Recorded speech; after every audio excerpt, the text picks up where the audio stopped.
Kamakailan nga lang ay ating tinalakay ang patungkol kay Sir Kapalkilay or Might Guy na kung gaano nga ba ito kalakas at kung ano-ano nga rin ba ang mga paliwanag sa kanyang mga angking abilidad.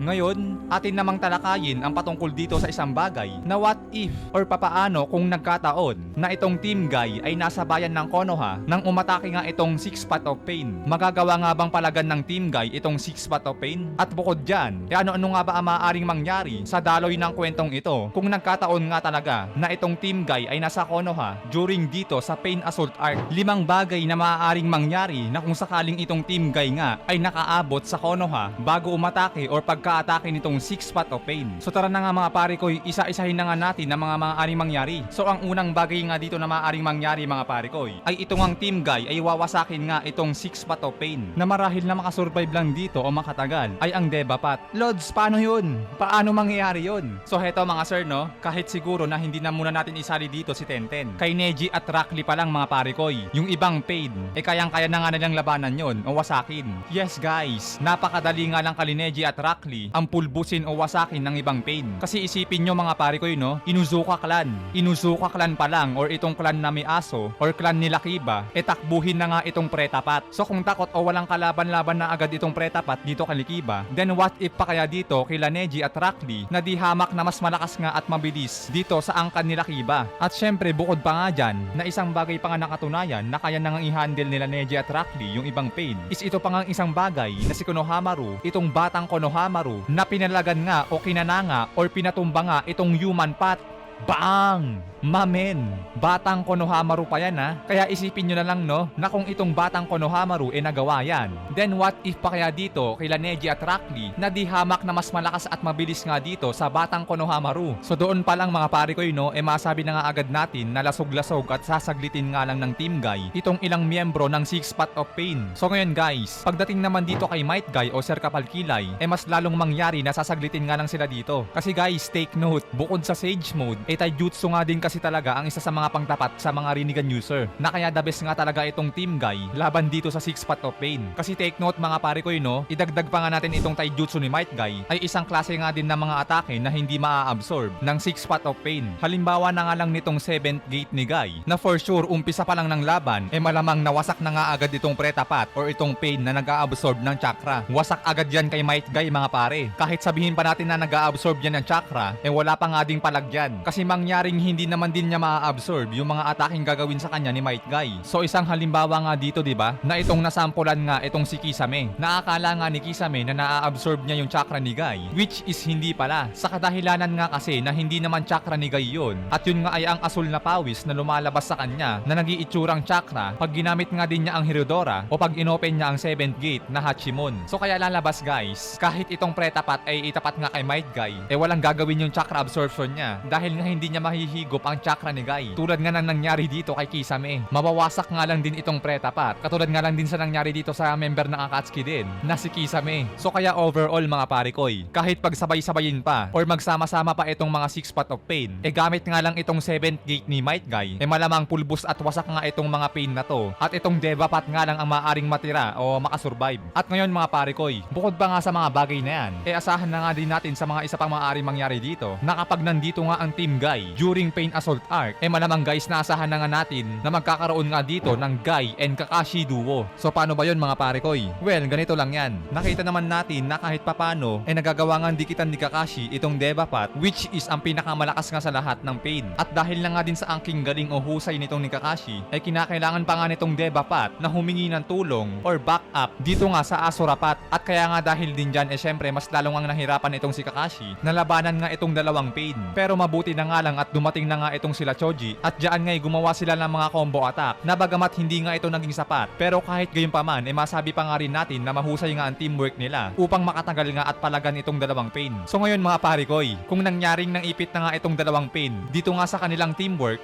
what if naman guys? What if pa kaya dito na kapag itong si Might Guy naman ang kasama nitong ni Kakashi dito nga sa pagharap sa Deva Path? What if mga pare koy, si Might Guy yung kasama dito ni Kakashi sa pagbakbak dito sa dalawang pain? Diyan mismo sa mga oras na yan mga pare, tanggalin natin yung ibang ninja dyan. Kumbaga si Kakashi at Guy lang no, parang yung Kakashi at Might Guy lang doon sa Fort Creek Shinobi War. Kung paano nga din sila ng tandem na labanan nga itong Jubidara. na dito nga ay gumamit pa nga si Guy ng 7th gate, 'di ba? Binuksan nga niya o inopen ng kanyang 7th gate o Blue Bay 4 na naglabas pa nga siya dito ng Hirodora na sa sobrang lakas nga nito wala ngang nagawa si Jubidara kundi ang tumakbo at umiwas. Now think about it mga pare koy. Jubidara mas malakas dito sa Debapat. Then what if pa kaya itong si Kakashi at Guy ang magtatandem laban nga dito sa Debapat na masabi nga din natin na posible nga din talaga na makapadag nga sila laban dito. Kumbaga yung power raw or yung mga pangwasakan na atake dito nga kay Might Guy manggagaling at yung diskarte o analysis or tactics manggagaling naman dito kay Kakashi. Kumbaga si Kakashi na nga yung hahanap ng paraan about nga dito sa Shinra Tensei ni Pain na kung ilang segundo nga lang ba ang pwedeng gamitin nito at yung oras nga nito para magamit uli,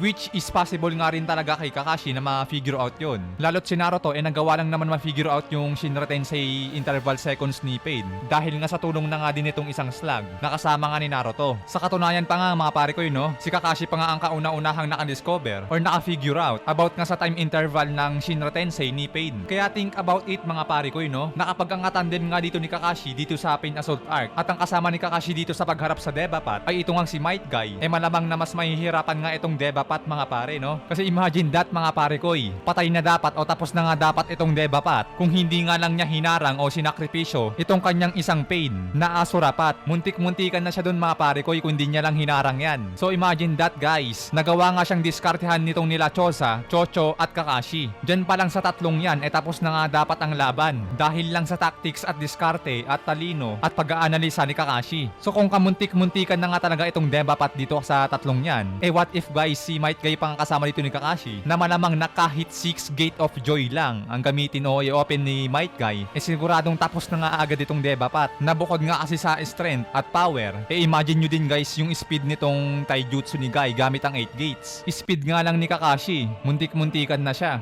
Mabilis kang kumilos, Kakashi.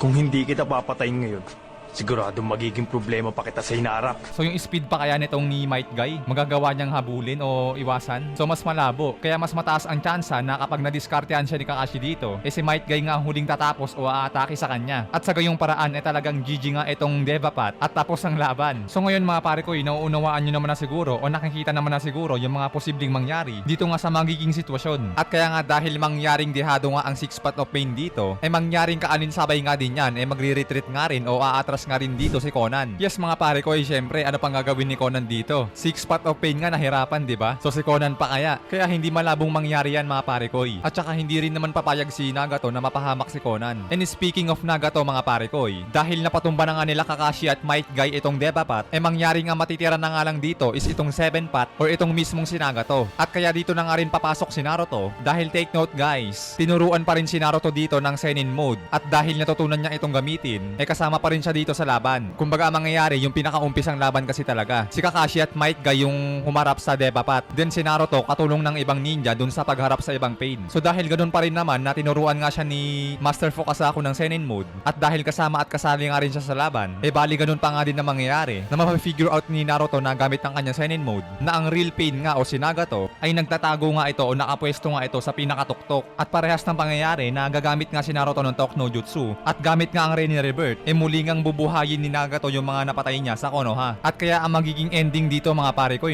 kung sa totoong pangyayari pinakita sa atin na si Naruto nga ay naging bayani ng Konoha, dito naman sa ating kwento mga pare ko, ang mangyayaring magiging bayani nga dito ay wala ngang iba kundi itong sila Kakashi at Might Guy. Yes mga pare ko, ang ituturing na bayani ng bayan ng Konoha ay silang dalawa at hindi si Naruto. Kasi ang nangyari, itong dalawang to, itong si Kakashi at Might Guy, ang humarap at tumalo sa pinakamalakas na Pain, which is ang Devapat. Although na i-consider pa rin naman dito si Naruto, pero siguro same lang din doon o parehas nga lang din doon sa level nga din na pag-appreciate ng nagawa nila Neji at Rock Lee. So parang mga ganon mga pare ko basta ang pinaka magiging highlight dito is yung mga nagawa nga nila Might Guy at Kakashi. Kaya yun nga guys, na nakita nyo naman na siguro ang logic dito kung bakit nangyaring wala nga sa Konoha itong Team Guy during Pain Assault Arc. Mataba talaga ang utak ni Mr. Kishimoto mga pare. Ang galing ng plano. Kaya pala wala ang Team Guy sa Pain Assault Arc. Ganito nga kasi ang ang mga posibleng mangyari. Kontrapelo din kasi ang taijutsu sa Rinnegan user mga boy, na kaya kapag binagsama ang Sage Mode user plus isang team o isang grupo na mga halimaw sa taijutsu, malamang iikli ang kwento at mababawasan nga ang mga pinakamagagandang parte ng istorya. At kaya hanggang dyan nga guys ang ating talakayan for today's video patungkol nga dito kay Might Guy or sa Team Guy na kung sakaling sila nga ay nasa Pain Assault Arc at kung ano-ano nga ba ang maaaring mangyari. Paniguradong wasak nga agad ang 6 Path of Pain mga parekoy, kaisa-isahang team o grupo sa Konoha na mga halimaw sa taijutsu. Hanggang dito guys, maraming salamat sa inyong panonood. Keep safe palagi, sana nag-enjoy kayo. Maraming salamat. Anime Tagalog Talakayan nagpapaalam.